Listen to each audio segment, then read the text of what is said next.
வெற்றிவேல் முருகனுக்கு அரோகரா, வீரவேல் முருகனுக்கு அரோகரா. மூலாதாரத்தில் ஒடுங்கிய குண்டலினி மகாசக்தி இங்கே அடங்கிட்டா ஒரு பயனும் கிடையாது. இதனை மூலாதாரத்தில் ஒடுங்கிய குண்டலினி மகாசக்தியை படிப்படியாக 5 ஆதார சக்கரங்களை கடந்து புருவ மத்திக்கு கொண்டு வந்து உன்னுடைய அறிவு இங்க பாருங்க, நல்லா கவனிச்சுக்கீங்க.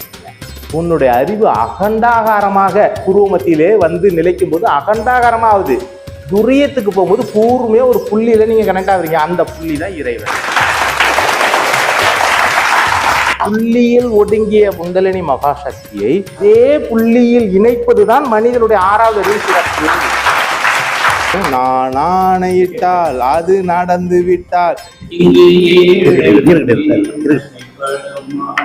இன்னைக்கு மகரிஷியோட நெட்வொர்க் தான் இங்க வேலை செஞ்சிருக்குது. மகரிஷி நேரடியாக வர முடியாது. அந்த உயிர் கலப்பு பெற்றுதான் தீட்சை கொடுக்குறோம். அப்ப அந்த உயிர் கலப்பு பெற்று தானே ஒருத்தர் வந்து ஒரு எண்ணத்தை தூண்டி இங்க உள்ள வந்து பார்த்தா ஒரு அதிசயமா ஒரு அற்புதமா நடக்குது. லாஸ்டா ஒரு தியானம் பண்ணோம். தியானம் பண்ணக்குள்ள ஒரு பாட்டு கேட்டோம். ரொம்ப அற்புதமா எஸ்பிபி பாடின பாட்டு அற்புதமா இருந்தது இல்லைங்களா? அந்த பாட்டை இங்க ஓபன் பண்றோம், ஓபன் ஆகல. உள்ள உட்காந்து இது உள்ள டவர் நெட்டு கிடைக்கல. நீங்க எல்லாம் கண்ணை மூடிட்டு உட்காந்துருக்கீங்க. என்ன பண்றது அப்படின்னு சொல்லிட்டு நான் யோசிச்சுக்கிட்டு இருக்கேன். ஒரு வெள்ளை சட்டை போட்டுக்கிட்டு மகரிஷி மாரி ஒருத்தர் வராரு. எம்ஜிஆர் பழைய படத்துல வருவார் பாத்தீங்களா? அந்த மாதிரி இந்த மனோன்மணிய தவம் நடத்தினா எப்போதுமே ஒரு அதிசயம், அற்புதம், சித்தர்களுடைய வருகை நிகழும். அதை பற்றி தான் இப்போ ஒரு சிவமுருகன் ஐயா சொல்லலாங்க. ஐயா வந்து என்ன தெரியுமா கேக்குறாங்க?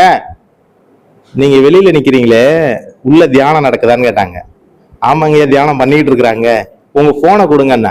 அப்படியே ஓபன் பண்ணேன், அந்த பாட்டை செலக்ட் பண்ணேன், நேரா வந்துச்சு. பொதுவாகவே யூடியூப்ல ஒரு பாட்டு போட்டோம்னா ஒரு விளம்பரம் ஓடிதான் வரும். அதிசயம் பார்த்தீங்கன்னா ஒரு விளம்பரமும் உள்ள ஒன்றும் இல்லை. கவனிக்க அப்படியே ஆழ்ந்து ஐயாவும் போயிட்டாங்க.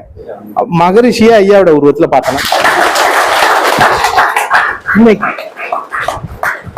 அவர் அப்படித்தானே வருவாரு, நேரடியாக வர முடியாது இல்லம்மா.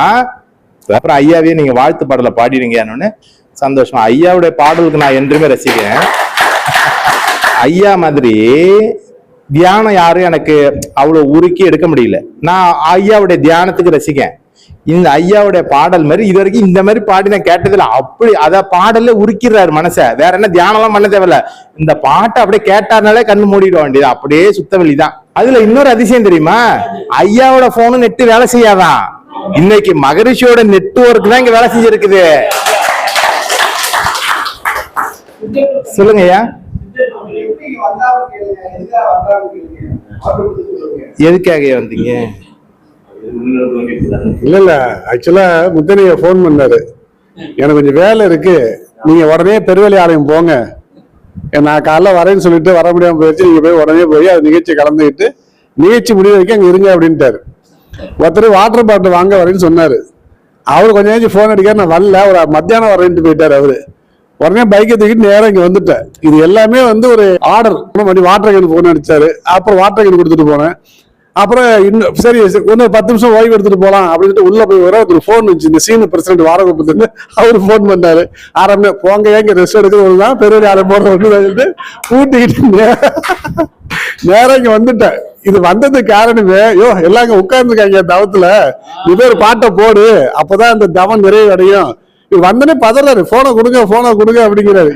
ஏன் போனு வேலை செய்யணும் நான் விட்டு சொல்லக்கூடாது அப்படின்னு சொல்லாம நெகட்டிவா சொல்ல வேண்டாம்னு கொடுத்துட்டேன். ஆனா இங்க எப்பயாச்சும் பாட்டு கட்டே ஆகலைங்க, எடுக்கவே எடுக்காது செல்லு. ஒரு நாளும் எடுத்துக்கிட்டு எந்த எடுத்து இந்த மூலைக்கு போ, இந்த மூலியமா ஷெட்டுக்கு தான் ஒரு சின்ன ஒரு போட்டோ டவுன்லோட் பண்ணோட இங்க வேலை செய்யுது. இனிமே இன்னைக்கு ஃபுல்லா இந்த பாட்டு சுத்திக்கிட்டே இருக்குங்க.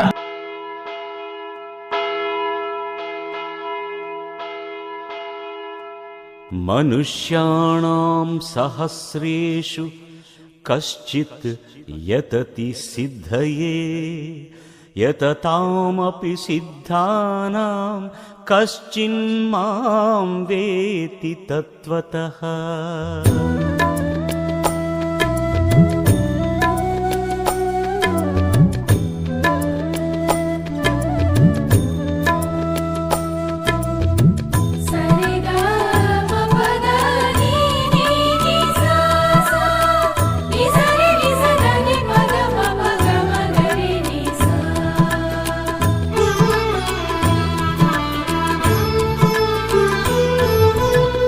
ஆன்மீகம் என்னவென்று யாருக்கும் தெரியல.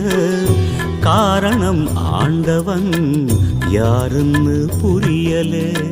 ஆன்மீகம் என்னவென்று யாருக்கும் தெரியல. காரணம் ஆண்டவன் யாருன்னு புரியல.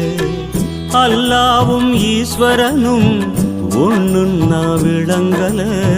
அல்லாவும் ஈஸ்வரனும் ஒண்ணுன்னா விளங்கல. ஆன்மாதான் கடவுளும் நான் நம்பவே முடியல. ஆன்மீகம் என்னவென்று யாருக்கும் தெரியல. காரணம் ஆண்டவன் யாருன்னு புரியல.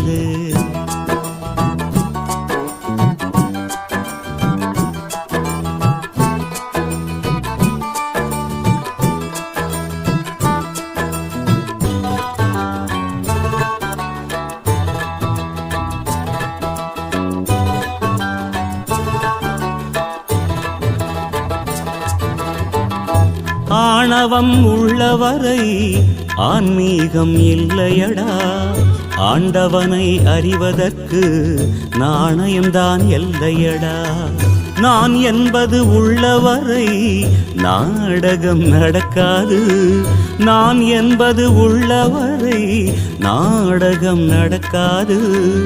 ஊனுடம்பை விற்காமல் உனக்கேதும் புரியாது. ஆன்மீகம் என்னவென்று யாருக்கும் தெரியல. காரணம் ஆண்டவன் யாருன்னு புரியல.